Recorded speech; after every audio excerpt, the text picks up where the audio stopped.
Bonjour les amis, aujourd'hui je vous rediffuse l'interview que j'ai faite avec Glenn Hudson à New York qui est le responsable des messages de Garabandal. Glenn Hudson est l'ami paroissien mais aussi dans la vie de Conchita González, la visionnaire qui va nous révéler, qui va révéler au monde 8 jours avant que ça n'arrive le grand miracle, après l'avertissement. Glenn a reçu des mains de Joey Lamangino avant son décès qui était l'ancien responsable de ces messages avec Conchita González, l'autorité ou plutôt même la responsabilité de transmettre ces messages qu'il fait à travers le web sur la page Facebook, mais ça vous sera expliqué, et par d'autres biais. Glenn est la personne la mieux placée pour connaître ce qui s'est passé en 1963 jusqu'à 1965 pendant les apparitions, depuis comment le Vatican a communiqué, quel postulat il a pris et comment ce postulat a évolué avec les différents évêques, mais surtout, et c'est là que je vais en venir surtout les amis, ce que nous sommes en droit d'attendre en termes d'événements détaillés avant l'avertissement. Et ceci est un outil pour vos amis et pour vos familles. Nous sommes tous un peu dans cette situation, ceux qui sont plus ou moins au courant de ce qui arrive, dans ce désarroi de ne pas pouvoir aider nos amis et nos familles plus que ça. C'est compliqué, en effet, nous prions pour eux, mais on aimerait faire plus. Eh bien, cette interview est un bon outil pour donner des détails crédibles et plein d'espérance surtout. Je veux souligner ce mot, parce que la Vierge Marie nous prépare comme une maman. Et elle prépare son petit reste. Les événements qui arrivent sont difficiles, ils le sont déjà, ils vont s'empirer, ils vont s'intensifier, mais la Vierge Marie nous prépare comme une bonne mère et nous donne beaucoup d'espérance et nous garde dans la paix. Vraiment, vous le ressentez dans l'interview. Donc je vous demande de la transmettre à vos amis et à vos familles si vous pouvez, pour les aider tout simplement. Voilà les amis, je vous souhaite une bonne visu, je vous dis à très bientôt pour d'autres informations. Ô Marie conçue sans péché, priez pour nous qui avons recours à vous. Voilà une vidéo avec les deux interviews que j'ai faites avec Glenn Hudson. La première, il y a près de 2 ans maintenant, le 22 novembre 2022, et la deuxième à New York. Les deux sont vraiment complémentaires, elles nous permettent de mieux comprendre ce qui s'est passé et ce que nous sommes en droit d'attendre aujourd'hui. Pensez bien à partager cette nouvelle vidéo, à vous abonner si ça n'est pas encore fait, et restons bien dans la prière, dans les sacrements de l'Église, et essayons de vivre les messages comme nous le demande la Vierge Marie. Passons tout de suite aux questions, et voici la première. Pouvez-vous rappeler à nos auditeurs qui vous êtes et quelle est votre relation avec les messages de la Sainte Vierge à Garabandal, s'il vous plaît? Oui, et avant tout, merci de m'avoir invité, j'en suis très heureux. En fait, tout a commencé alors que j'étais un jeune garçon jouant au football américain. J'avais du mal à courir et j'avais constamment mal aux jambes. Ma mère décida de m'amener chez le docteur et les radios montrèrent que j'avais un début de maladie de la moelle osseuse dans mes jambes.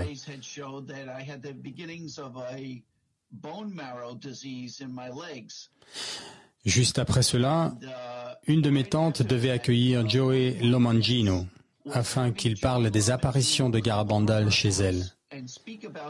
Et ma mère pensa que ce serait bien que je m'y rende, car à la fin de son témoignage, Joey sortait une médaille que la Sainte Vierge Marie avait embrassée. C'est une médaille d'à peu près 5 cm de hauteur, et l'on disait que certaines personnes avaient obtenu un miracle après avoir vénéré cette médaille. Bien sûr, comme j'étais un jeune garçon, je n'ai pas tout compris ce que Joey avait expliqué ce jour-là. Mais j'ai embrassé la médaille à la fin du témoignage et 2 semaines plus tard, je suis retourné chez le docteur et mes jambes étaient complètement guéries sur les radios. Praise the Lord. Oui, et les docteurs ont commencé à gronder ma mère car ils pensèrent que nous étions en train de leur faire une farce. Ils ne pouvaient pas croire que mes jambes étaient guéries, ils pensaient que nous avions amené une autre personne.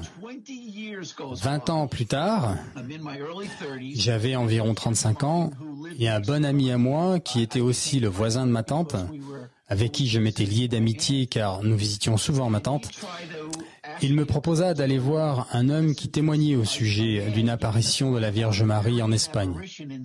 Je ne voulais pas vraiment y aller, mais mon ami me dit « Il faut que tu saches que le Padre Pio approuve cette apparition. » Je lui ai répondu « Ah bon, le Père Pio l'approuve? Ok, d'accord.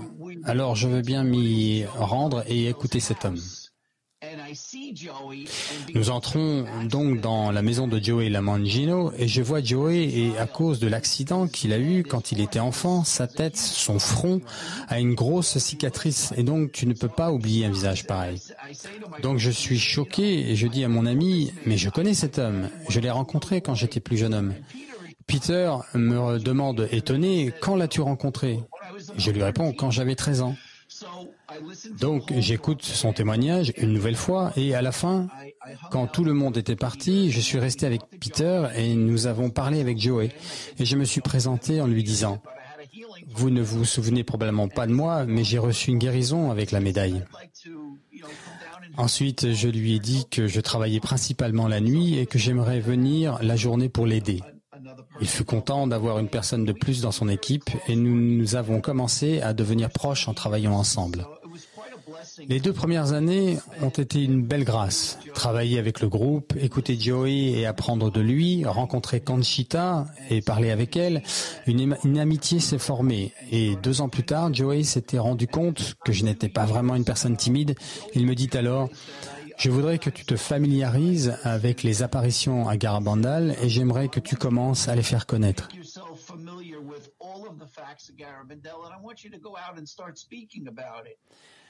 Et c'est ce que j'ai fait. J'ai littéralement lu chacun des livres qui existaient sur le sujet et Joey et Conchita étaient là si j'avais une question. Et c'est comme ça que ça a commencé. Plus tard, Joey fit de moi le directeur des relations publiques et j'ai réussi à obtenir plusieurs passages à la télévision catholique américaine chez Mère Angelica. Oh, wow, EWTN, right. Oui, nous sommes passés sur cette chaîne à plusieurs reprises. Ensuite, malheureusement, Joey Lamangino décéda en 2014. Mais en 2009, j'avais dit à Joey que je pensais que je pouvais faire beaucoup plus sur Internet, de mon bureau à la maison. Je lui disais que Facebook devenait très important et que je pouvais faire beaucoup sur ce site. Je lui ai dit que je pensais qu'il fallait créer une page sur Garabandal, qu'il n'en existait pas en ce temps-là, surtout pas une interactive, sur laquelle on pouvait poser une question et obtenir une réponse quasi immédiatement. Joey fut d'accord, j'en ai donc parlé à Conchita, et elle m'a répondu qu'elle serait OK à condition que la page soit exclusivement dédiée aux apparitions de Garabandal, afin de rester bien centrée.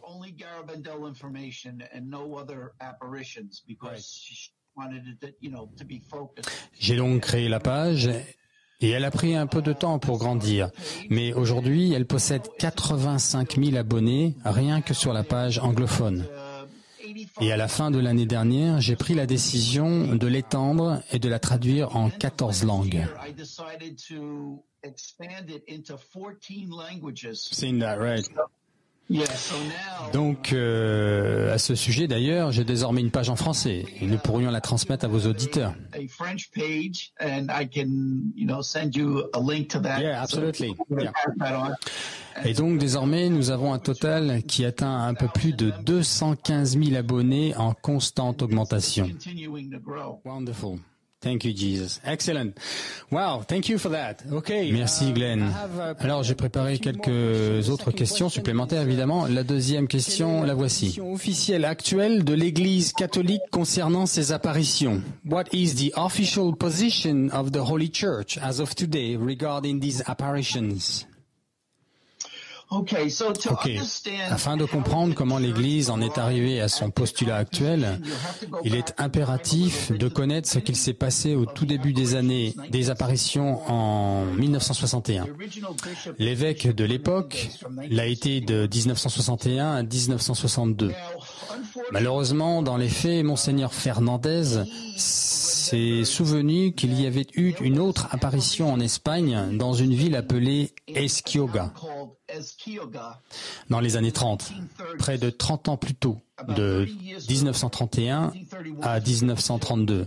Et c'était deux enfants qui avaient reçu des messages de la Vierge Marie très similaires à ceux de Garabandal, presque identiques même. Le problème fut que l'Espagne était en état de quasi-guerre civile et les prêtres jésuites furent punis voulant faire connaître les messages que la Sainte Vierge donnait à ses deux enfants.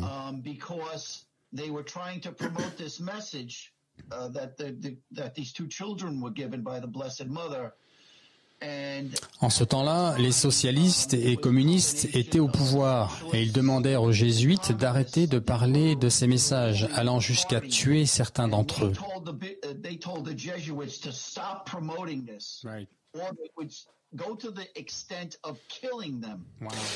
Et donc, la communication au sujet de ces apparitions-là s'arrêta. 30 ans plus tard, donc, arriva Garabandal. Ce sont des jeunes filles de 11 et 12 ans recevant les mêmes messages exactement. Or, l'évêque décide de ne pas enquêter et il ne veut absolument pas en entendre parler. Il a voulu mettre fin à cela le plus rapidement possible et refusa d'interroger les filles ou leurs parents.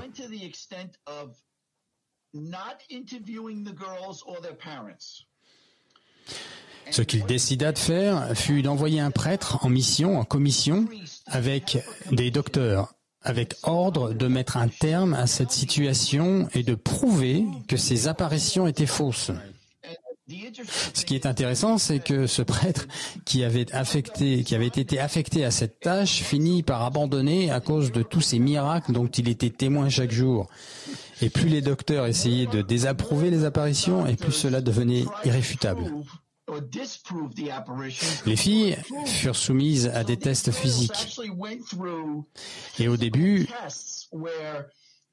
quand elles entraient en extase, elles devenaient insensibles à la douleur. Ils commencèrent donc par les pincer. Et comme cela n'avait aucun effet, ils décidèrent de leur tirer les cheveux. Voyant que cela non plus ne leur faisait rien, ils les piquèrent avec des aiguilles. Voyant que cela n'avait toujours aucun effet, ils décidèrent d'en brûler une avec des allumettes, et n'obtenant toujours pas de réaction, ils jetèrent même du sable dans les yeux d'une d'entre elles, et la jeune fille ne cligna même pas des yeux. Ils essayèrent aussi avec le flash d'un appareil photo, c'était une grosse ampoule flashante en ce temps-là, et là encore, les yeux ne clignèrent pas. Un des docteurs essaya aussi d'hypnotiser Conchita lorsqu'elle n'était pas en extase. Il l'approcha à un moment où Conchita était dans son état normal, mais dès que le docteur essaya de l'hypnotiser, la Vierge Marie la fit entrer en extase pour qu'elle ne puisse pas entendre les paroles du docteur.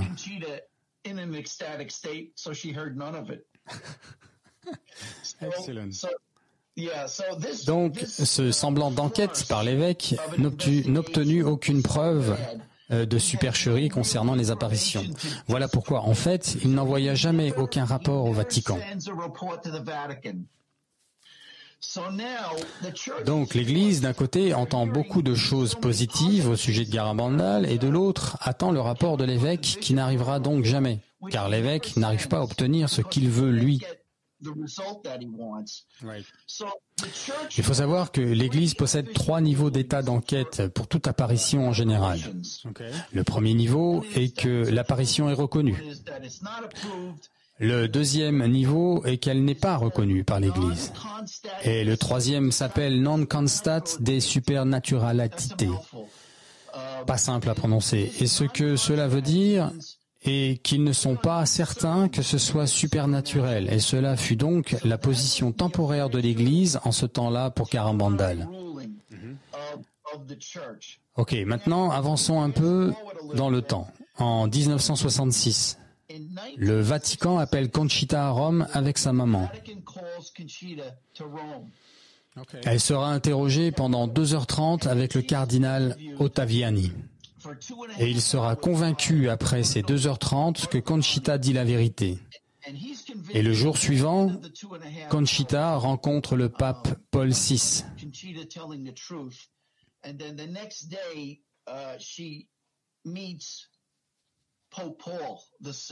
Okay, he was the Pope at the time. Okay. Oui, et il est tellement convaincu lui aussi que pendant l'audience publique, le pape dira « Conchita, je te bénis et l'Église tout entière te bénit. » Right, wow. Praise the Lord. Il faut savoir que Garabandal n'a jamais été condamné par l'Église, jamais. Donc ne croyez pas certains messages circulant sur Internet, ça n'est pas vrai. L'Église est toujours à l'étude.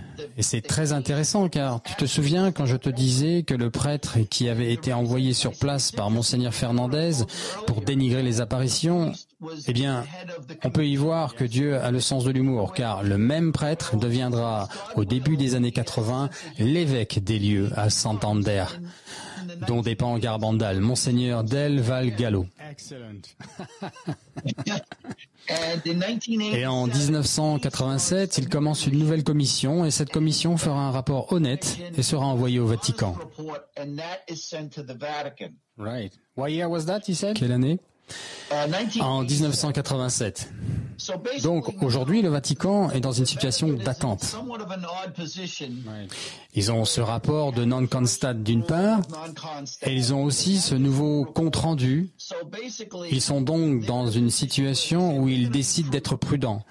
Les autorités disent croire ce qu'a dit Conchita, mais ils savent aussi qu'elle a donné la date du grand miracle au pape. Donc, ils ont cette date précise et se disent « Ok, nous allons attendre. Et si ce grand miracle se passe le jour qu'elle nous a donné, alors nous reconnaîtrons les apparitions. » Okay, so Paul VI donc le pape Paul VI connaissait la date du grand miracle. Oui, c'est ce qui était imprimé dans le Garabandal Magazine. Ok, très intéressant tout cela. Une autre question. Can you tell us what is the most important message Our Lady asked the girls to share to the world? Pouvez-vous nous dire quel est le message principal que la Vierge Marie ait demandé aux jeunes filles de transmettre au monde? Ok, je vais vous répondre à cela en créant 3 catégories, parce que honnêtement, tout ce qu'elle a dit est très important. La première chose que la Vierge Marie a fait est de leur donner des messages chaque jour pour leur expliquer comment vivre leur vie. Et le tout premier de ces enseignements a été de comment prier le rosaire.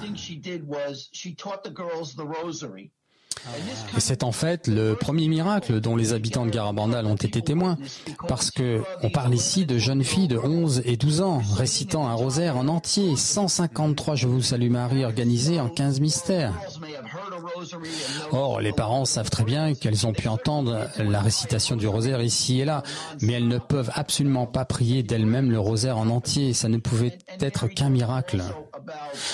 Marie leur transmit aussi d'avoir un grand respect pour les prêtres, pour la Sainte Eucharistie, l'humilité, la modestie, la piété, l'obéissance. Mais la chose la plus importante que la Vierge Marie leur a dit est que par-dessus tout, nous devons vivre de bonnes vies, droites et pieuses. Voilà pour la première partie. Marie leur laissa aussi 2 messages très importants. Ces 2 messages furent d'ailleurs écrits de suite, et je vais te les lire pour m'assurer de bien les transmettre. Le premier fut donné le 18 octobre 1961. Le voici. Nous devons faire beaucoup de sacrifices, faire beaucoup de pénitences et visiter souvent le Saint-Sacrement. Mais avant tout, nous devons vivre de bonnes vies, droites et pieuses. Si nous ne le faisons pas, un châtiment viendra sur nous. La coupe est déjà presque remplie et si nous ne changeons pas, un très grand châtiment viendra sur le monde. Le deuxième message fut donné le 19 juin 65. Puisque mon message du 18 octobre n'a pas été écouté et n'a pas été transmis au monde, je viens vous dire que celui-ci est le dernier message. Auparavant, la coupe était presque pleine. Désormais, elle déborde. Beaucoup de cardinals, beaucoup d'évêques et beaucoup de prêtres sont sur la route de la perdition et amènent beaucoup d'âmes avec eux. De moins en moins d'importance est donnée au Saint-Sacrement. Vous devez stopper la colère de Dieu par vos efforts. Si vous lui demandez pardon avec un cœur contrit, il vous pardonnera. Moi, votre mère, par l'intercession de l'archange Saint-Michel, je vous demande de corriger vos vies. Ceci est le dernier avertissement. Je vous aime beaucoup et je ne veux pas votre condamnation. Priez-nous avec sincérité et nous vous répondrons favorablement. Vous devez faire plus de sacrifices. Pensez à la passion de Jésus.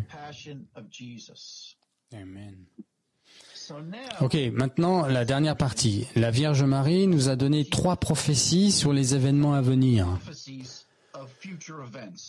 Le premier s'appelle l'avertissement. Alors, que sera l'avertissement? Eh bien, un jour, dans le futur, tout le monde verra quelque chose qui ressemblera à 2 étoiles entrant en collision dans le ciel, s'entrechoquant, ce qui vraisemblablement va créer une grande explosion dans le ciel. Alors attention, Conchita avait 12 ans et elle a dit que ça ressemble à 2 étoiles entrant en collision. Donc ça pourrait être tout autre chose. Je dis cela parce que certaines personnes sont déjà en train de chercher 2 étoiles pouvant s'entrechoquer dans le ciel.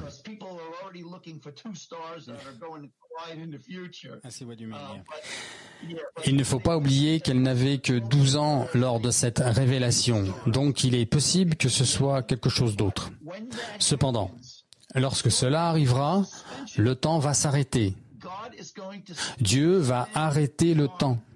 Et nous allons voir notre propre âme comme Dieu la voit.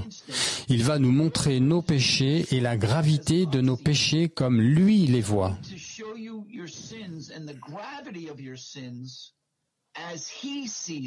Lord have mercy. Alors, ce que j'entends souvent de la part des catholiques, c'est qu'ils disent « Je suis allé me confesser, et j'ai confessé mes péchés et j'ai été pardonné. » I went to confession. I confessed it. I've been forgiven. I'm not going to.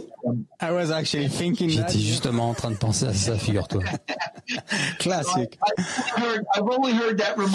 On me fait très souvent cette remarque, donc j'essaye toujours de l'expliquer d'une manière compréhensible pour tout le monde. Ce dont nous parlons ici n'est pas d'une punition, c'est un enseignement. Je leur demande ceci, dis-moi, à ton avis, comment Dieu voit-il par exemple la différence entre tel ou tel péché? Et ils me répondent en général, je sais pas. Je leur réponds exactement. Nous ne pouvons pas savoir parfaitement comment même un petit péché véniel peut offenser Dieu. Et il va nous éduquer en ce sens. Il va nous montrer comment même un petit péché l'offense et comment les grands péchés l'offensent bien sûr aussi. Et j'essaye de leur dire de cette manière.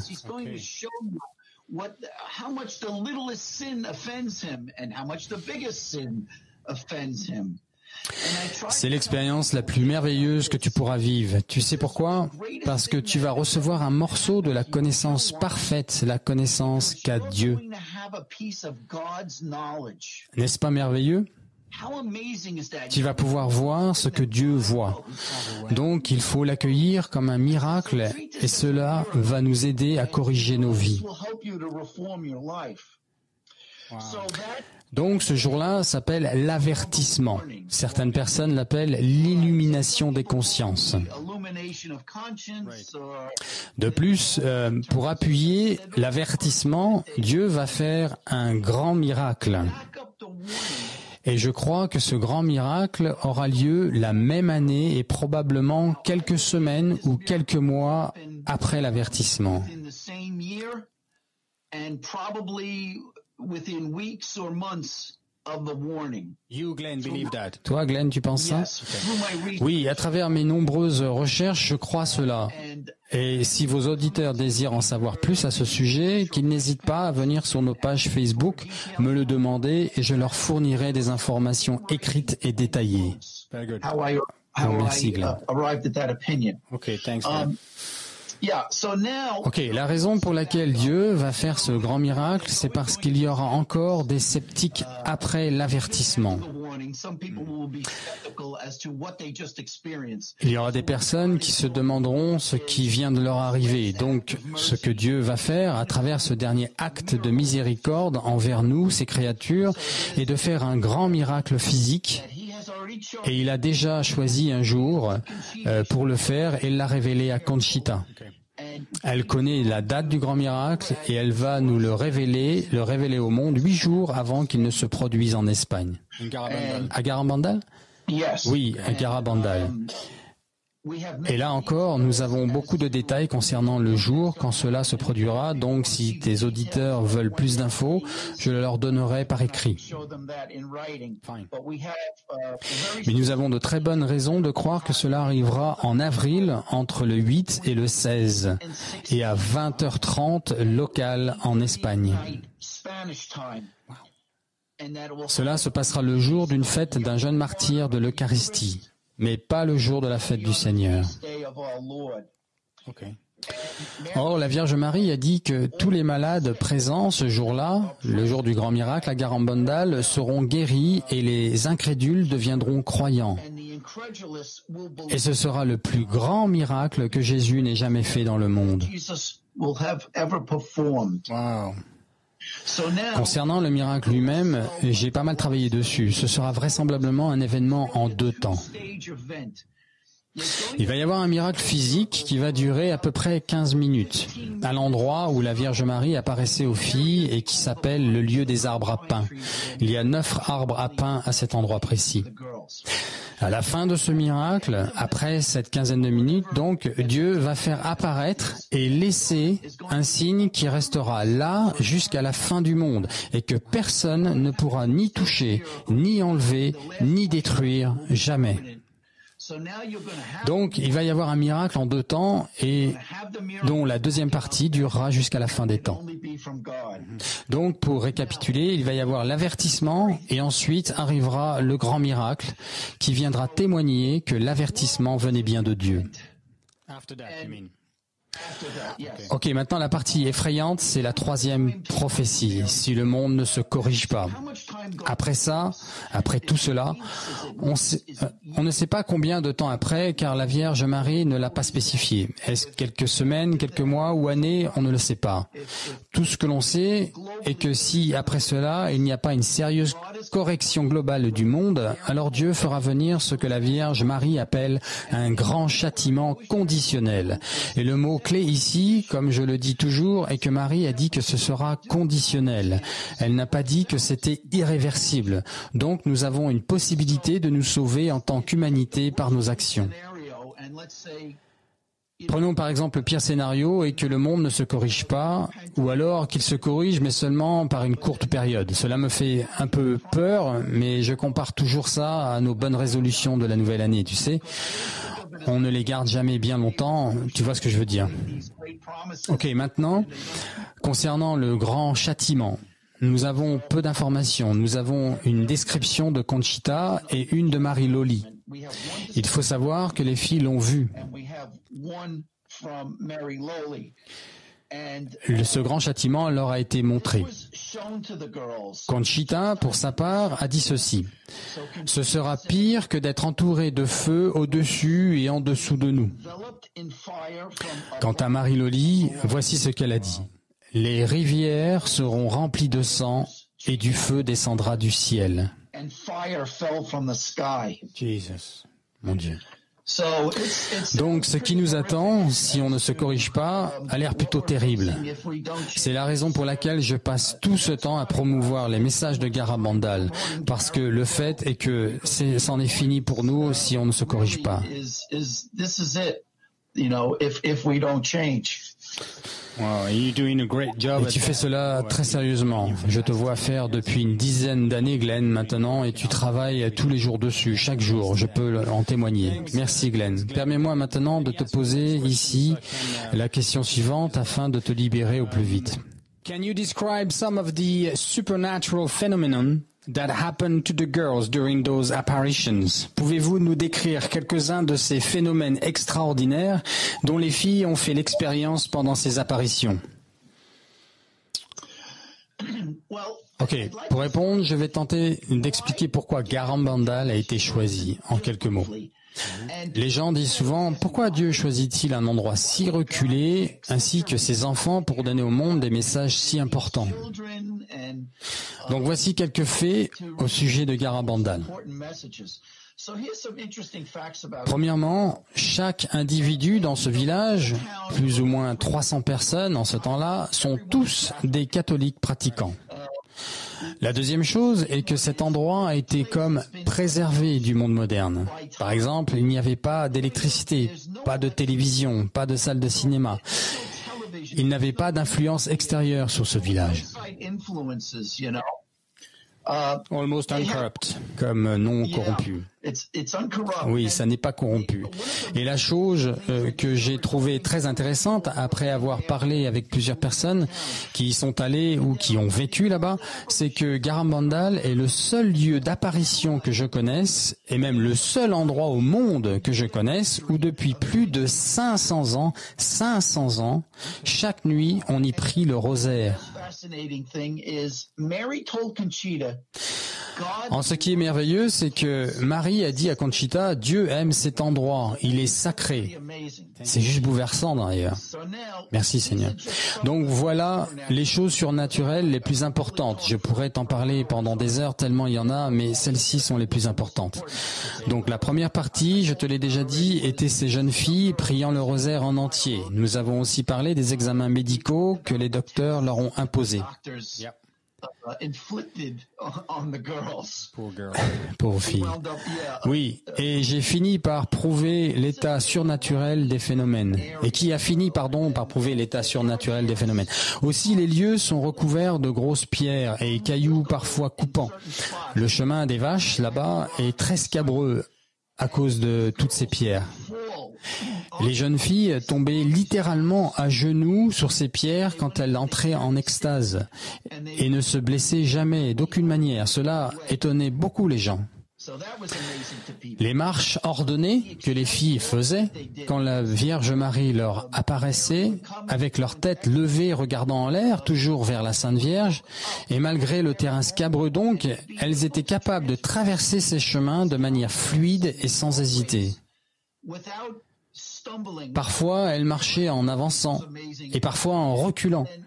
Parfois aussi, elles couraient. Et pour les gens qui les accompagnaient, il était impossible de les suivre tellement le chemin était difficile.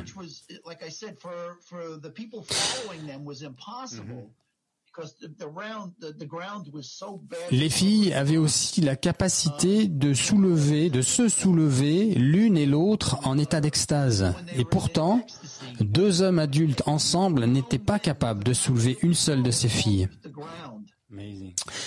Aussi, une des choses incroyables qui se passait la nuit, c'est que quand les gens du village ont commencé à être au courant des apparitions et que de plus en plus de monde a commencé à se rendre là-haut,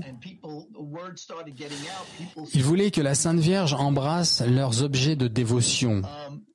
Et ils installèrent donc une table sur laquelle les gens entassaient des sacramentaux, des médailles, des chapelets, des bagues de mariage même. Or, les filles étaient capables de prendre un chapelet, et bien qu'il fût entremêlé avec les autres, elles le soulevaient et ce dernier se détachait tout seul de la mêlée.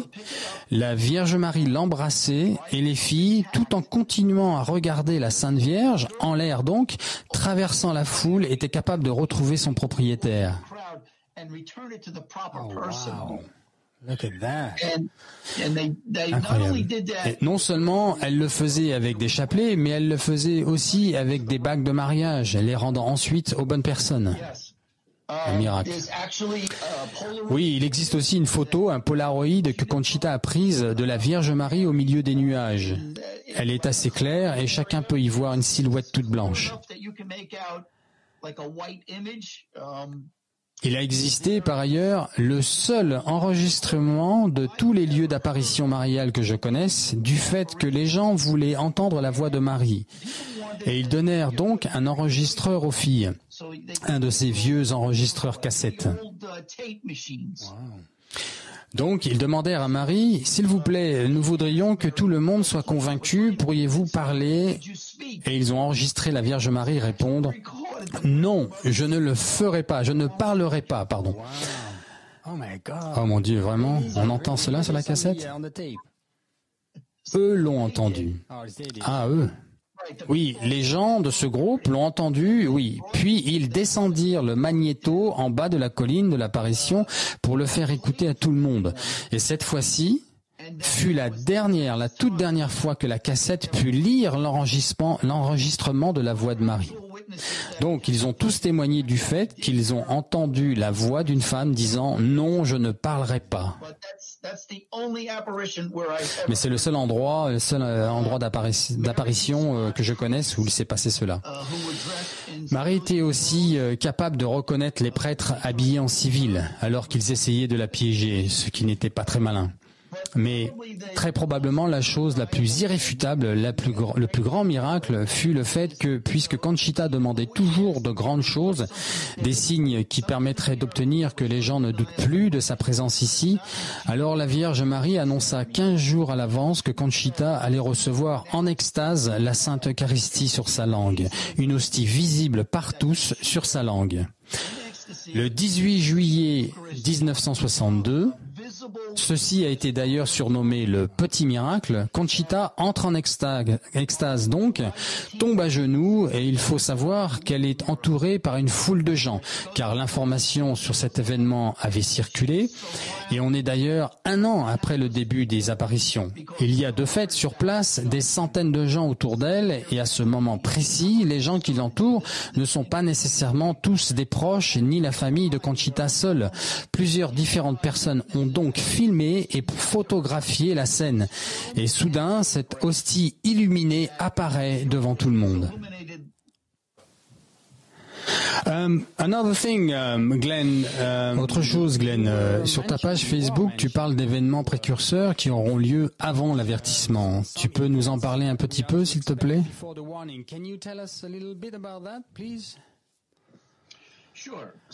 Absolument. Les premières informations que nous avons nous ont été données par Marie Loli. Cette dernière a spécifié que l'avertissement aura lieu une année paire.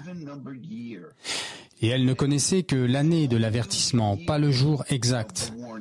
Et ce qui s'est passé, c'est qu'un prêtre lui avait mis la pression afin qu'elle lui dise l'année exacte. Ce qui lui était impossible, évidemment, à cause des instructions de la Vierge Marie de ne pas le révéler.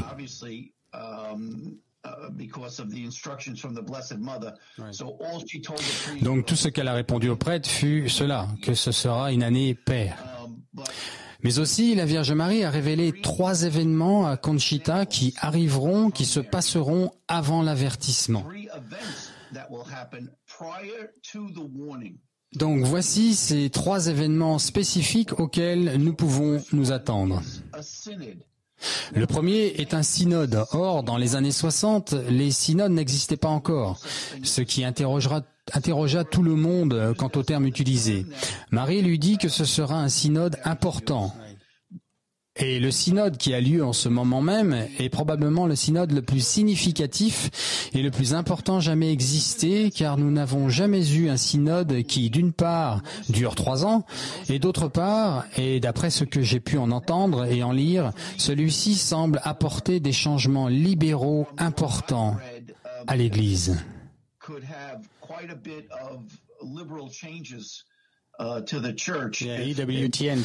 Oui, en effet, la chaîne américaine catholique en parle beaucoup ces derniers temps. Oui, si tu veux mon opinion, ce synode est celui dont parle Conchita. Le deuxième événement parle du communisme qui reviendra en force dans le monde. Or, là aussi, il faut prendre en considération que nous étions en 1961-62. Et les gens dirent, mais cela n'a pas de sens, car où y a-t-il du communisme aujourd'hui dans le monde? Et nous savons tous que l'Union soviétique a été démantelée. Or, nous ne pouvons que constater qu'il est bien revenu nonobstant. Enfin, la troisième information est que le pape retournera d'un voyage à Moscou. Elle ne dit pas juste la Russie, elle dit bien Moscou. Et dès son retour à Rome, les hostilités éclateront partout en Europe. Donc ces 3 événements sont très spécifiques et 2 d'entre eux ont déjà eu lieu, sont déjà en cours. Tu as un double appel, aucun souci Glenn, ça ne nous dérange pas. Donc 3 signes dont le premier est le synode, lequel est supposé se terminer l'année prochaine, sauf erreur? Oui, en fait, non. Il vient tout juste d'être reconduit jusqu'en 2024. Ah bon? Ok, intéressant tout ça. Donc l'avertissement aura lieu une année paire, le communisme se répand de plus en plus dans le monde et le pape revient de Moscou et la guerre éclate en Europe. Oui, voilà les signes précurseurs que nous connaissons et qui ont été révélés à Conchita. Ok, très instructif. Merci Glenn. Ok, afin de terminer, j'ai une autre question si cela te va. When was the last time you spoke to Mrs. Conchita Gonzalez and how is she doing? Quand avez-vous parlé à Madame Conchita Gonzalez pour la dernière fois et comment va-t-elle? Tu sais, quand tu es ami avec quelqu'un et tu ne penses pas à autre chose, c'est une amie. Je l'appelle si j'ai besoin. Nous sommes passés la voir avec mon épouse il y a 2 semaines, de cela dimanche après-midi. Ce n'est pas comme si nous avions quelque obligation, ni elle d'ailleurs. Si on a besoin de parler de quoi que ce soit, on s'appelle. Et ce qui est bien avec le fait d'être ami, d'être son ami, c'est que nous avons les mêmes sujets de conversation que tu as avec n'importe quel autre ami. Tu vois ce que je veux dire? Comment va ta famille? Comment vas-tu? On parle de sport, elle aime le football et le football américain aussi. Nous avons aussi parlé de la Coupe du Monde qui aura bientôt lieu. Donc tu vois, nous avons cette sorte d'amitié régulière où nous échangeons sur toutes choses. Elle a 73 ans aujourd'hui, elle est en très bonne santé et elle est très positive. Je dirais qu'elle vit une vie calme, humble et spirituelle. Elle va très bien. She's in very good health, very good spirits. She leads a quiet, humble spiritual life, but she's very well. Excellent. Elle semble avoir décidé, Glenn, de se retirer. Je veux dire, elle a décidé de ne plus apparaître publiquement depuis les années 80. Est-ce bien cela? Oui, ce qui s'est passé en fait, c'est qu'elle avait déjà donné beaucoup d'interviews, écrit des livres, passé à la radio, sur plusieurs télévisions, et ça pendant 20 ans, 20 années. Waouh, oui, en effet. Je lui avais dit, d'ailleurs, moi, je lui ai posé cette question, pourquoi elle ne faisait plus d'interviews. Elle m'avait répliqué, tu sais Glenn, pendant 20 ans, j'ai répondu à toutes les questions qu'on me posait. Or, les gens ne veulent pas écouter. Alors pourquoi continuer? J'ai dit tout ce que j'avais à dire, les réponses sont disponibles à ceux qui cherchent. J'ai répété les mêmes choses des milliers de fois, tout est dans les livres et dans les vidéos. Il n'y a rien à ajouter et je ne parlerai plus jusqu'au jour de l'annonce du grand miracle, du grand miracle 8 jours avant. Avant de vous présenter mon interview avec Glenn Hudson à New York, pensez à vous abonner à la chaîne si vous ne l'avez pas déjà fait. Et merci de bien vouloir non seulement cliquer sur le petit pouce j'aime, mais aussi de bien partager cette vidéo sur l'ensemble de vos réseaux sociaux, ainsi que tous vos contacts dans vos smartphones respectifs. Pensez seulement que cela peut véritablement sauver une âme. Or, nous savons tous que rien n'est plus important que cela. Soyez bénis de Dieu, les amis. La première question, Glenn, c'est au sujet donc de la position du Vatican vis-à-vis de ces apparitions à Garabandal. Elles étaient encore, il y a quelques mois en arrière, dans la position, cette fameuse deuxième position qu'on appelle non constat supernaturalitate. Or, depuis quelques mois, le dicaster de la doctrine de la foi a changé de 3 dispositions à 6 niveaux différents, dont aucun des 6 ne reconnaît jamais une apparition mariale. Seul le pape apparemment peut décider. Ma question est la suivante. Est-ce que les apparitions de Garabandal ont changé vis-à-vis du Vatican aujourd'hui? En fait, mon opinion est que les choses se sont légèrement améliorées. Auparavant, la situation était en effet au niveau non constat, ce qui voulait aussi dire qu'il n'y avait pas assez de preuves. Il y avait une sorte de point d'interrogation. Avec la nouvelle position du magistère, une nouvelle définition a été donnée et ce terme, qui est du latin, pourrait se traduire par la phrase suivante, à recevoir ou à accueillir avec précaution. Et ceci est une amélioration à mes yeux. Ça n'est certainement pas une condamnation, mais ça n'est pas non plus une totale approbation. Cela évoque en fait que les apparitions doivent être accueillies avec précaution. Aussi, elles ont été positionnées au troisième niveau sur 6 possibles. Ce n'est pas ni au plus haut ni au plus bas, c'est quelque part au milieu. Par ailleurs, le cardinal Fernandez a aussi fait les éloges, d'une certaine manière, de ces apparitions en disant qu'il existait de véritables et vérifiables fruits spirituels concernant Garabandal. Ceci est donc une reconnaissance importante que la Vierge Marie était bien présente et que de belles choses sont sorties de la dévotion des pèlerins de Garabandal. Par ailleurs, le cardinal a ajouté qu'il ne bannira pas ces apparitions car cela contrarierait beaucoup trop le peuple de Dieu. Donc, vous voyez, le cardinal a émis 2 éloges appuyés concernant Garabandal.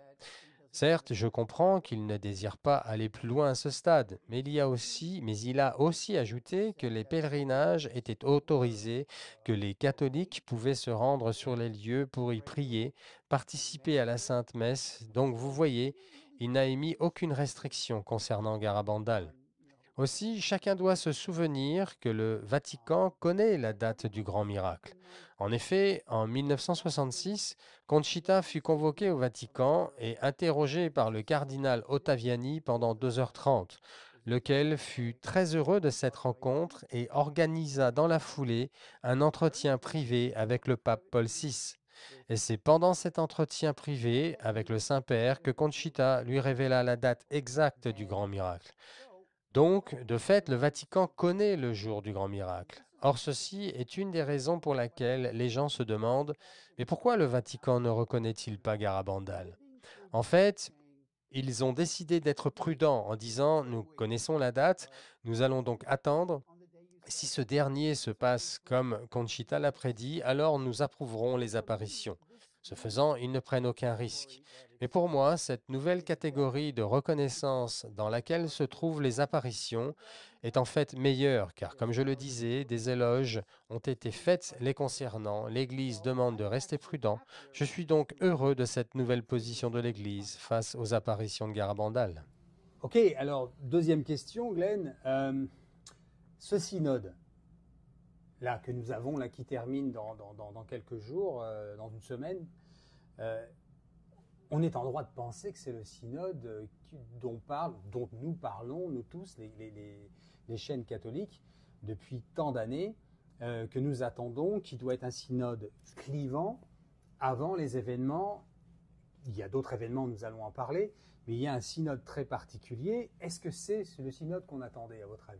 Afin de pouvoir répondre à cette question, je pense qu'il est nécessaire de regarder les faits qui entourent et concernent ce synode particulièrement. Et personne ne peut, quoi qu'il arrive, répondre avec certitude à cette question. Cependant, si l'on s'en tient aux faits, la première chose qui est à noter est le nom donné à ce synode. Il s'appelle le synode sur la synodalité. C'est donc déjà très particulier. La deuxième chose à remarquer est le nombre d'années que cela dure maintenant. Jamais aucun synode n'a demandé autant d'années. La suivante, ce sont les sujets qui y sont discutés, dont certains sont somme toute traditionnels, alors que d'autres sont extrêmement libérales. Or, ces sujets discutés lors de ce synode sont très importants et pourraient apporter des changements radicaux. Nous ne le savons pas encore. Mais il y a aussi une chose à noter, c'est que ce synode arrive au milieu d'une autre et très importante prophétie annoncée au début des apparitions à Garabandal. Et voici ce qu'elle disait. Après le décès des 4 prochains papes, un synode aura lieu avant l'avertissement. Or, nous avons été témoins du décès des papes Saint Paul VI, Jean-Paul Ier, Saint Jean-Paul II et Benoît XVI. Maintenant que les 4 derniers papes mentionnés par Marie sont décédés, nous nous trouvons dans cette période dans laquelle le synode est supposé arriver. Nous avons donc le nom de ce synode qui est très particulier. Cela fait près de 4 ans que ce synode a commencé, ce qui est très étrange, et il arrive exactement au moment annoncé avant l'avertissement. Donc, si vous prenez tout cela en considération, il est fort probable que ce synode soit celui dont la Vierge Marie a parlé à Garabandal. Donc, si j'ai bien compris, la Vierge Marie a bien dit à une des visionnaires, il y aura en fait trois seulement papes, et non pas quatre, puisque un ne va pas durer très longtemps. Et c'est la maman de cette visionnaire qui lui dira, bon écoute, dis plutôt quatre que trois, parce que ça va être un peu confus sinon. Mais la Vierge Marie, elle a bien dit ça, elle. Oui, Conchita était très claire là-dessus. La Vierge Marie lui a donné les deux versions dans la même apparition. Elle lui a d'abord dit trois papes, mais je n'en compte pas un à cause du temps très très court que celui-ci restera pape. Puis, plus loin, elle lui dit bien qu'il ne reste que quatre papes avant la fin des temps et des événements que nous venons d'évoquer. Évidemment, tout ceci est très bien documenté, mais la Vierge Marie a bien clarifié qu'il ne restait plus que quatre papes avant la fin. Comment peut-on interpréter cette phrase, cette nouvelle ère? Qu'est-ce qu'on est censé comprendre de cette phrase, de ce mot-là? Eh bien, je pense que si l'on regarde l'état dans lequel le monde se trouve aujourd'hui, c'est un monde assez confus et qui s'éloigne de Dieu. La façon dont l'humanité se comporte, c'est devenu un monde très égocentré et de moins en moins spirituel. Voilà pourquoi le Seigneur est en train de mettre en place son dernier plan, sa dernière tentative de salut pour les âmes. Voilà donc ce qu'est cette ère. Elle est son dernier acte de miséricorde pour la planète, et Dieu donne une dernière chance à l'humanité de se repentir. Les jeunes filles de Garabandal, les voyantes, ont bien dit, lorsque les choses et le monde seront à leur pire moment, Dieu enverra son avertissement en vue de stopper l'irréparable. Or, cet avertissement sera que Dieu va nous montrer à chacun notre âme individuellement, et comme lui, notre Créateur, la voit. Parce qu'en fait, la majorité d'entre nous pensons que nous sommes plutôt de bonnes personnes, et beaucoup pensent même qu'ils ne commettent jamais de péché. Donc, Dieu va nous montrer la gravité de nos péchés afin de bien comprendre ce que cela signifie aux yeux du Créateur quand nous péchons. Ensuite, Dieu va confirmer cet avertissement avec un grand miracle à Garabandal, lequel se fera en deux étapes. La première de ces deux étapes sera un miracle qui va durer environ 15 minutes. La deuxième sera un signe qui sera laissé sur place et qui durera, lui, jusqu'à la fin du monde, afin que le monde n'oublie jamais. Nous allons donc avoir l'avertissement, ensuite le grand miracle, envers lequel personne ne pourra nier qu'il vient bien de Dieu, a ajouté Conchita. Ensuite, nous ne connaissons pas exactement pendant combien de temps cela va durer, mais Dieu va nous donner une accalmie, un temps de grâce pour nous donner la possibilité de nous repentir. Or, si nous ne nous convertissons toujours pas, alors la Vierge Marie a bien explicité qu'un terrible châtiment frappera la planète et l'humanité tout entière. Mais l'arrivée de ce terrible châtiment reste conditionnelle à notre réaction face à l'avertissement et au grand miracle. J'insiste en disant que ce châtiment sera très sévère, car le peu que nous en avons entendu parler à travers les voyantes de Garabandal, ce châtiment corrobore avec les messages d'autres apparitions disant que le monde sera englouti dans les flammes. Ce sera donc terrible. Vous voulez parler de la fameuse nuit quand les filles se sont toutes mises à hurler? Oui, c'est bien ça, la fameuse nuit quand toutes les voyantes hurlèrent. Nous voyons donc que Dieu a bien séparé ces éléments de salut pour nous, qu'il veut vraiment nous donner une dernière chance, ce qui explique cette ère, cette sorte de séparation dans le temps. Je me souviens, Glenn, que vous avez mentionné quelque part qu'après le warning, les scientifiques allaient essayer de présenter ce qui s'est passé comme quelque chose d'hypnotique ou quelque chose qui vient de l'espace. Qu'est-ce qu'on sait à ce sujet? Eh bien, je pense que le grand avantage dont nous bénéficions aujourd'hui est que je communique sur ce sujet depuis plus de 30 ans déjà. Donc les enregistrements sont bien là et préviennent que certains vont tenter de discréditer cette prophétie. Donc peu importe les excuses ou explications pseudo-rationnelles qu'ils voudront utiliser, cette prédiction a pour la première fois été révélée dans les années 60. Il faut donc reconnaître que c'est une prédiction fortement crédible que de l'avoir prédit plus de 60 ans à l'avance, avec autant de détails aussi précis. Conchita a pris la parole récemment, en 2020, pendant la pandémie, et elle n'avait pas fait ceci depuis les années 80. Elle avait décidé de se retirer, pour les raisons que nous connaissons déjà. Est-ce que vous pouvez nous rappeler, Glenn, s'il vous plaît, ce dernier message de Conchita en 2020, s'il vous plaît? C'était la période à laquelle la pandémie avait atteint son plus haut sommet, et d'évidence, le monde se posait beaucoup de questions à ce sujet. Or, personnellement, je ne demande jamais à Conchita de prendre la parole dû au respect que j'ai pour elle. Et d'ailleurs, si elle voulait le faire, elle n'a pas besoin que l'on lui demande. Cependant, cette fois-ci, je l'ai appelée lui disant, Tu sais, le monde a peur. C'est une pandémie inhabituelle dont nous ne connaissons pas les conséquences. Je lui ai donc demandé si elle voulait bien prendre la parole, écrire un message que je publierai en ligne pour elle, afin que le monde puisse le lire. Et avec sa gentillesse légendaire, elle m'a quasi immédiatement envoyé un email avec son message et son autorisation de le mettre en ligne. Je vais vous lire ce message maintenant. Nous sommes le 19 mars 2020 et je vous le lis afin d'être précis. Dieu est en train de nous détourner de la sécurité de ce monde. Dans le silence de nos églises ou bien dans nos maisons, nous sommes maintenant en mesure de faire un examen de conscience afin de nous débarrasser de tout ce qui nous empêche de clairement entendre la voix du Seigneur nous parler. Avec sincérité, nous pouvons demander à Dieu ce qu'il attend de nous aujourd'hui et continuer à le lui demander chaque jour, ainsi que de passer autant de temps que possible avec le Seigneur, à l'Église ou dans nos maisons, dans le silence. Dieu est tout ce dont nous avons besoin. Conchita González. La question que je vais poser là maintenant concerne d'autres apparitions mariales, mais je veux stresser à ce moment d'une manière très importante que Glenn, que je connais depuis 2011, a été mandaté pour représenter les messages de Garabandal par Joel Amangino, qui était le responsable de la communication, et bien sûr Conchita González. Et je peux témoigner que moi qui le connais depuis 2011, c'est quelqu'un qui est très rigoureux avec cela. Il m'est arrivé de dévier parfois, et il m'a toujours remis dans les tracks, dans la ligne, en disant non, ici on ne parle que de Garabandal, et j'ai beaucoup de respect pour ça. C'est pour ça que pour moi, il représente vraiment la personne clé, parce que non seulement il a les informations, mais il est très rigoureux et très respectueux de ce qu'on lui demande de faire. Et ma question est la suivante, c'est que nous avons les apparitions de Fatima qui ont eu lieu en 1917 et les apparitions plus tard d'Akita qui se termineront en 1981, bien qu'elles aient eu lieu beaucoup dans les années 70. Et entre les deux, nous avons les apparitions de Garabandal.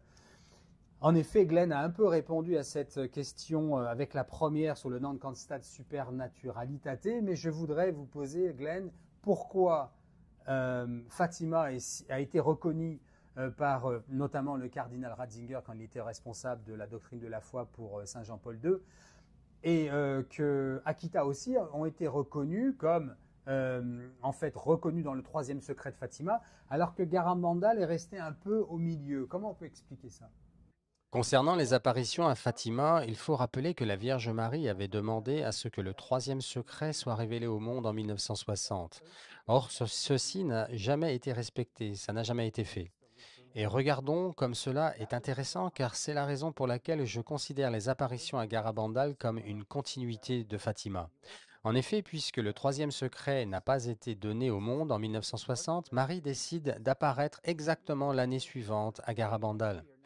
Alors ce qu'il faut aussi savoir, c'est qu'à Garabandal, il existe deux éléments particuliers. Le premier est un événement historique que beaucoup de gens ignorent et qui est le suivant. Au début des années 30, il y a eu une apparition de la Vierge Marie à Esquioga, en Espagne, où deux jeunes filles ont reçu des messages équivalents aux messages que recevront les trois jeunes filles à Garabandal. En quelle année était-ce cela ?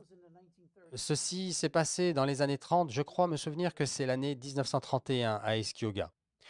Or, en ce temps-là, l'Espagne traversait une guerre civile avec un gouvernement socialiste, lequel voulait faire taire les prêtres jésuites, jusqu'au point où ils tuèrent les prêtres qui refusaient de se taire. Or, c'est à cause de cela que, dès le début des apparitions à Garabandal, l'évêque a automatiquement pensé aux apparitions 30 ans plus tôt à Esquioga, se disant en lui-même quelque chose comme « Oh, j'espère que ça ne va pas recommencer, ceci ressemble aux apparitions d'Esquioga, il y a des messages et des jeunes filles. » Alors vous voyez que l'accueil est déjà très négatif de la part de l'évêque des lieux. En plus de cela, la pire chose qui aurait pu arriver, dans ces messages, la Vierge Marie réprimande directement les prélats. Et le second message dit ceci: beaucoup de cardinaux, d'évêques et de prêtres sont sur la route de la perdition et amènent avec eux beaucoup d'âmes. Et donc, les mêmes personnes à qui est confiée l'analyse et la validation de ces apparitions sont directement visées. Le message s'adressant au prélat, disant aussi, certains d'entre vous sont très mauvais et vous emportez les âmes avec vous en enfer. Or voilà pourquoi ils n'ont eu aucune envie de véritablement et convenablement investiguer ces apparitions à Garabandal au début. Et je vais vous donner une information intéressante. En fait, ils voulaient en finir avec ces apparitions le plus rapidement possible. Ils décidèrent d'envoyer un prêtre en mission en vue de satisfaire leur décision. Sauf que ce prêtre, après investigation, décide de se retirer de cette mission, disant qu'il refusait de mentir sur ce qui se passait là-bas, qui à ses yeux était simplement merveilleux. Voilà pourquoi au début des apparitions à Garabandal, aucun rapport ne fut envoyé au Vatican de la part du diocèse, simplement parce que personne ne voulait couvrir les mensonges de l'évêque. Cela a donc été le premier problème à Garabandal. De la même manière que les responsables de l'Église refusent de transmettre le troisième secret de Fatima en 1960, un an plus tard, la Vierge Marie apparaît à Garabandal et le responsable du diocèse refuse de faire son travail honnêtement. Alors de nouveau, Marie apparaît assez rapidement après Garabandal, cette fois-ci au Japon, à Akita.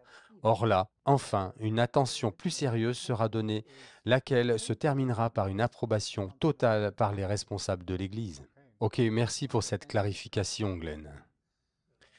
La question suivante m'est en fait venue à mon retour en France.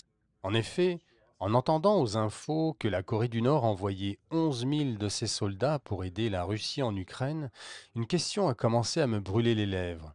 J'en ai parlé avec Glenn et j'ai trouvé sa réponse très intéressante. J'ai donc jugé opportun de placer cette question avec sa réponse maintenant, à ce stade de l'interview, et avant les deux dernières questions posées en face à face à New York. Voici premièrement ma question. À Garabandal, la Vierge Marie parle du retour du communisme. Que voulait-elle dire par là? Devons-nous nous attendre à ce que le communisme soviétique et ou asiatique se répande en Europe et dans le monde occidental? Qu'a voulu dire Marie exactement? Avons-nous plus d'informations à ce sujet, Glenn? Voici la réponse de Glenn. Cyril, je t'envoie un extrait d'un livre qui s'appelle Garabandal, le doigt de Dieu, de l'auteur allemand Albrecht Weber. En 1965, Conchita a dit à l'auteur de ce livre que lorsque tous ces événements se mettront en marche, quand le communisme reviendra, tout arrivera.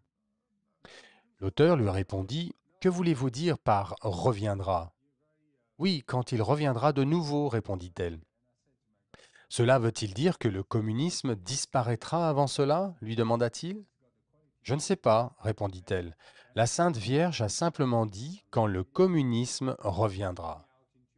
Selon la prophétie de Garabandal, le communisme sera à nouveau une force avec laquelle il faudra compter dans une dernière tentative de domination du monde. Le 29 septembre 1978, le père Francis Bénac, un jésuite, a interviewé Marie Loli chez elle dans le Massachusetts. Voici quelques-unes des questions et réponses pertinentes à ce sujet. Le père Bénac. La Sainte Vierge a-t-elle parlé du communisme? Marie Loli. Notre-Dame a parlé plusieurs fois du communisme. Je ne me souviens pas combien de fois, mais elle a dit qu'un temps viendrait où il semblerait que le communisme aurait dominé ou englouti le monde entier. Je pense que c'est alors qu'elle nous a dit que les prêtres auraient du mal à dire la messe et à parler de Dieu et des choses divines. Il faut se rappeler que les filles ne comprenaient pas vraiment l'immensité du monde, à l'âge de 11 et 12 ans qu'elles avaient en ce temps-là. Elles pensaient que l'Europe était le monde entier. Elles ne pouvaient donc vraiment pas répondre si le communisme inclurait littéralement le monde entier. Mais il n'est pas exagéré de dire que même en Amérique, nous pouvons voir l'agenda politique du communisme s'infiltrer dans notre mode de vie. Voici également la locution qui a eu lieu le 20 juillet 63. Extrait du journal de Conchita, chapitre 7. Notre-Dame a laissé son fils répondre à la question de savoir ce qui va arriver à la force motrice du communisme et aux pays communistes. Question de Conchita à Jésus. Pourquoi le miracle arrive-t-il? Pour convertir beaucoup de gens? Réponse de Jésus. Pour convertir le monde entier. Conchita. La Russie se convertira-t-elle? Jésus. Elle se convertira aussi, et ainsi tous aimeront nos cœurs. Ma question suivante concerne Conchita, Glenn. Nous sommes ici à New York, vous vivez à Long Island et Conchita vit dans votre quartier résidentiel. Vous partagez la même paroisse et êtes des amis proches. Comment va Conchita aujourd'hui? Elle va très bien. Conchita vit une vie très simple, très humble et spirituelle. Elle ne recherche aucune attention. Elle désire seulement répondre à la mission qui lui a été donnée, c'est-à-dire de prévenir le monde 8 jours avant le grand miracle. Elle se contente d'une vie paisible et spirituelle, au calme. Elle est, je pense, une source d'inspiration et un exemple pour les autres sur comment vivre sa vie ici-bas. Gloire à Dieu. Je vous demande de lui transmettre que nous allons, avec tous les abonnés de la chaîne, prier pour elle, ainsi que pour votre famille, Glenn. S'il vous plaît, transmettez-lui bien cela. Tu viens de mentionner, Glenn, que la prochaine fois que Conchita prendra la parole sera 8 jours avant le miracle. Comment cela va se passer exactement? Est-ce qu'elle a déjà planifié cela et comment elle va s'y prendre? En fait, ceci est une chose qui a évolué avec le temps. Je sais que Conchita a sa propre liste de contacts qu'elle informera, notamment certaines communautés religieuses et la famille. Mais quand elle m'appellera, alors ce sera mon travail de répandre l'information à travers tous les médias disponibles. Comme vous le savez, en 2009, j'ai créé cette page Facebook, en anglais dans un premier temps, laquelle a évolué et est désormais traduite en 16 langues différentes à travers le monde. Je vais donc évidemment utiliser ce réseau en vue d'informer. J'écris aussi sur différents supports et sites web dédiés aux messages de Garabandal. J'ai aussi cette relation avec les médias, notamment la chaîne catholique américaine EWTN, qui couvrira aussi le monde. J'ai donc, comme vous le voyez, beaucoup de sources et vecteurs sur Internet, ainsi qu'à la télévision qui, automatiquement, vont créer ce qu'on appelle l'effet domino, où chacun contactera ses propres contacts et réseaux sociaux à travers le monde. On comprend donc que l'information va se répandre très rapidement sur la planète. Nous sommes bientôt, nous sommes proches en tout cas du warning, de l'avertissement, comme on dit en français. En tout cas, nous pouvons le penser sérieusement depuis le temps que nous avons ces informations-là. Nous savons que ça arrive une année paire. Quel est le meilleur conseil qu'on puisse donner au monde et aux personnes qui vont voir cette vidéo, cette interview? Quel est le meilleur conseil aujourd'hui qu'on puisse donner pour se préparer? Le meilleur conseil qui est probablement jamais donné Conchita est celui-ci, et je pense qu'elle sera d'accord avec cela. Ça n'est pas au sujet des prophéties. Elle a dit « Mettez en pratique les messages de la Vierge Marie dans vos vies respectives ». Il est plus important de vivre les messages que de croire aux apparitions, car elle ajoute « C'est en fait le seul but des apparitions, de confesser ses péchés, d'aller à la messe, de recevoir la communion si vous le pouvez, de prier le chapelet du rosaire, de porter le scapulaire. C'est bien cela la base des apparitions à Garabandal. » Et donc, la célèbre phrase d'exhortation de Conchita quand elle dit « Vivez les messages » est vraiment le meilleur conseil que l'on puisse donner au monde, parce que cela est véritablement la seule chose qui compte, la manière dont chacun se conduit dans sa vie respective. Et il faut reconnaître que c'est une recette plutôt simple à mettre en place. Voici ce qu'est, je pense, le conseil que donnerait Conchita au monde encore aujourd'hui. Juste, vivez les messages. Et c'est une exhortation on ne peut plus catholique, Glenn, n'est-ce pas? Oui, absolument, Cyril. Merci beaucoup, Glenn. Merci de nous avoir consacré ce temps précieux. Cela a véritablement été un privilège et j'espère aussi que nous pourrons apporter notre pierre à l'édifice lorsque l'heure aura sonné, en aidant le Seigneur et la Vierge Marie à propager l'information. Cela, bien sûr, en vue d'obtenir le salut du plus d'âmes possible au moment venu. Merci, Glenn. Thank you very much, Glenn, for taking the time and being there with us. You're a friend of ours. God bless you. Merci beaucoup, mon ami. Les amis, sans votre aide financière, la grâce de ce genre d'interview ne pourrait tout bonnement pas se faire.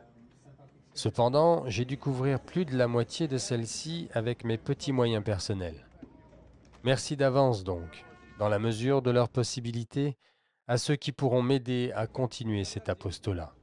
Au service du Seigneur, et de notre chère Mère du ciel. Dieu nous aime, les amis. Dieu nous aime à la folie de la croix. Soyez bénis.